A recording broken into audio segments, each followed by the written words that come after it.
안녕, 민규쌤입니다. 자, 우리 이제 2단원 본격적인 내용 시작을 할 텐데요. 교과서로는 88쪽부터 95쪽까지 대단원 2의 중단원 1 부분을 사실상 거의 전체를 다루는 시간이 되겠습니다.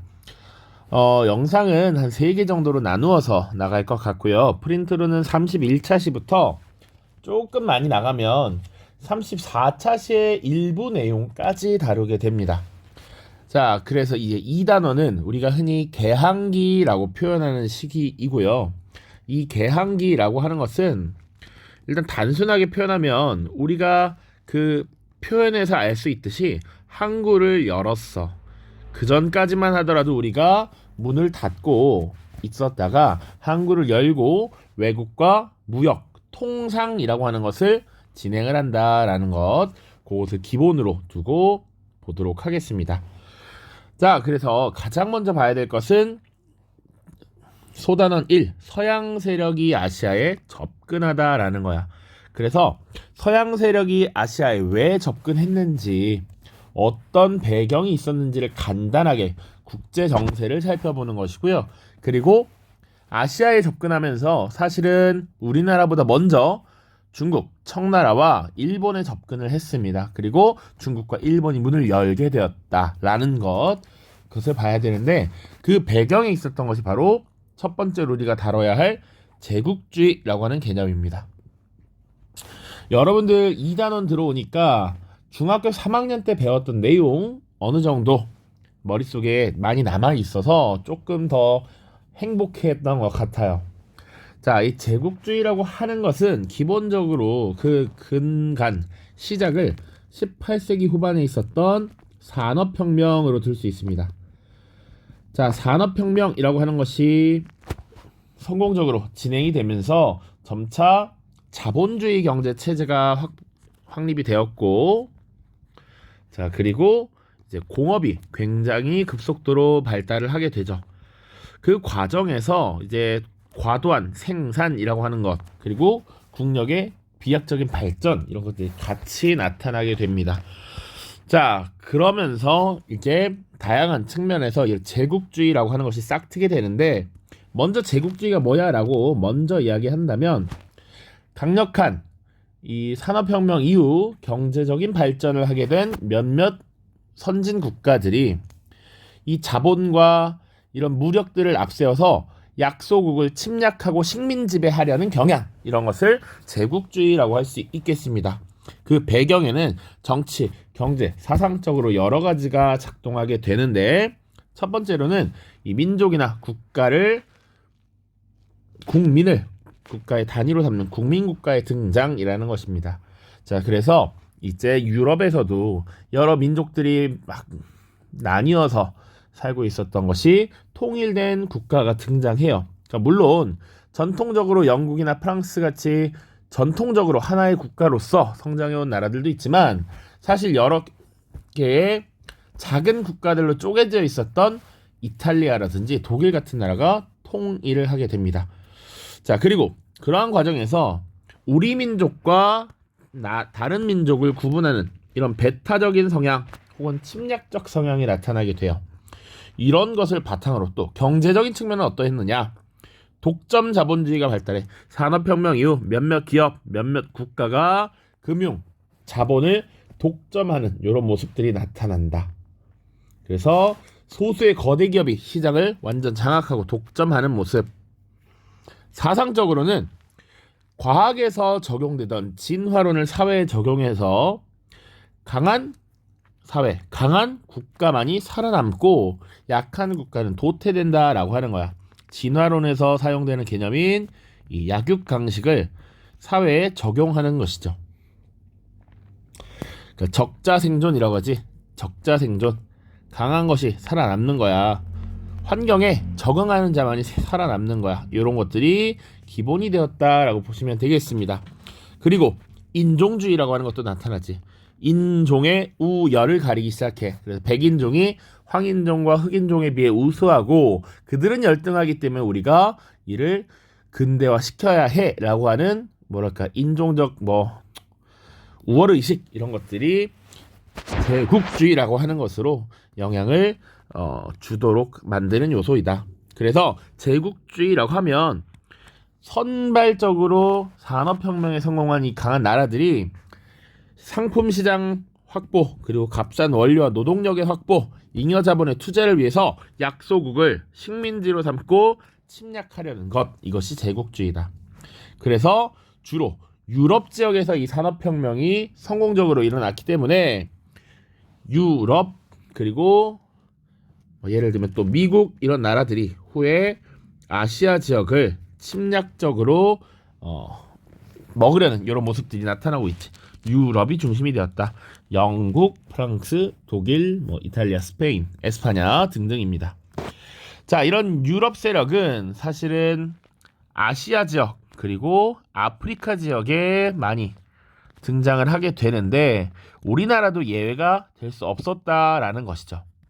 그런데 우리나라보다 더 먼저 사실은 영향을 받은 것이 바로 중국, 청나라와 그리고 일본이 되겠습니다.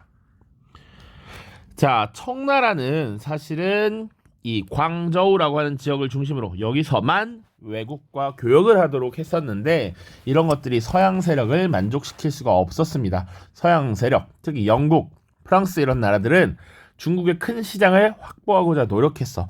계속 문을 두드렸습니다. 이런 것들이 나중에 빵 터지게 돼.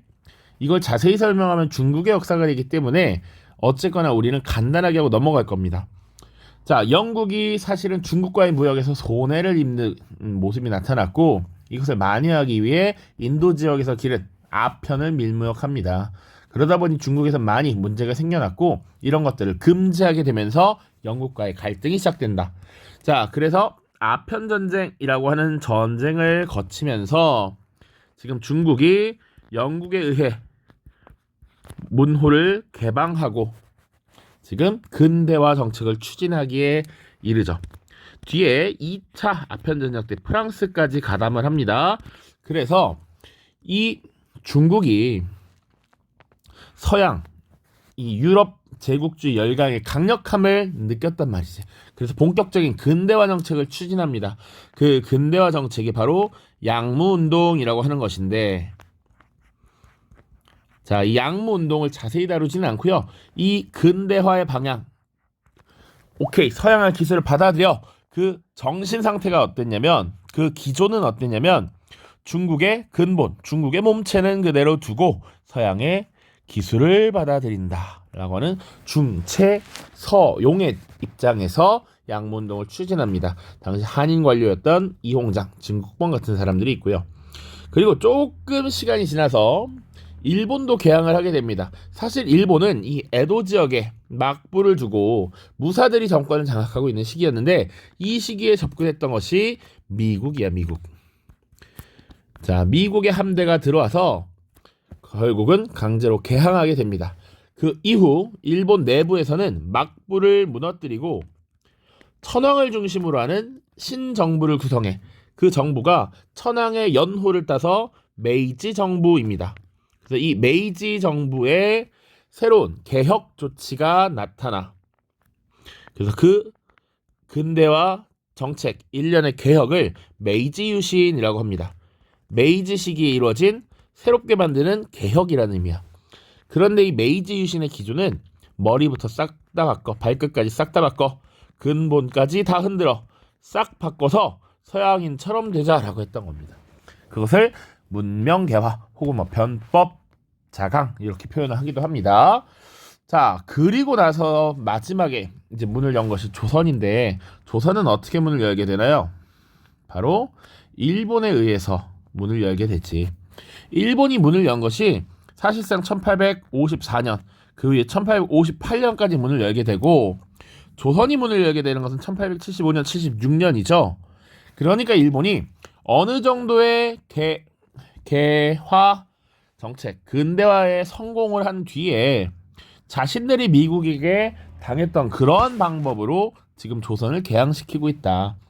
그래서 조선도 개화 정책을 추진해야 하는데 이 개화 정책을 어떻게 추진할 것인가? 앞에 청나라와 일본의 사례가 있었잖아. 그러다 보니까 어떻게 해야 하지? 라고 입장이 갈리게 돼.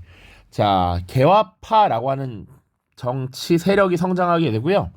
그리고서는 자, 청나라의 양무운동을 모델로 하자라고 했던 온건파, 온건 개화파가 있었고, 자, 그리고 일본을 모델로 하는 급진 개화파가 있었습니다. 요렇게 나뉘기 때문에 우리나라에 영향을 주었고, 이것이 굉장히 심플하게 우리가 31차 시, 34차 시에 필요한 내용들을 정리한 것이다 라고 보면 되겠습니다.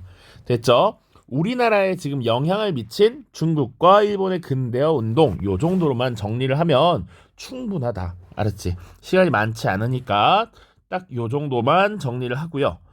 자, 그리고 이제 개화 정책을 그래서 추진하는데, 원래 우린 성리학의 나라고 선비들의 나라이기 때문에 급진적인 변화를 좋아하지 않아 온건개화파가 주도가 돼서 개화 정책을 추진하고요.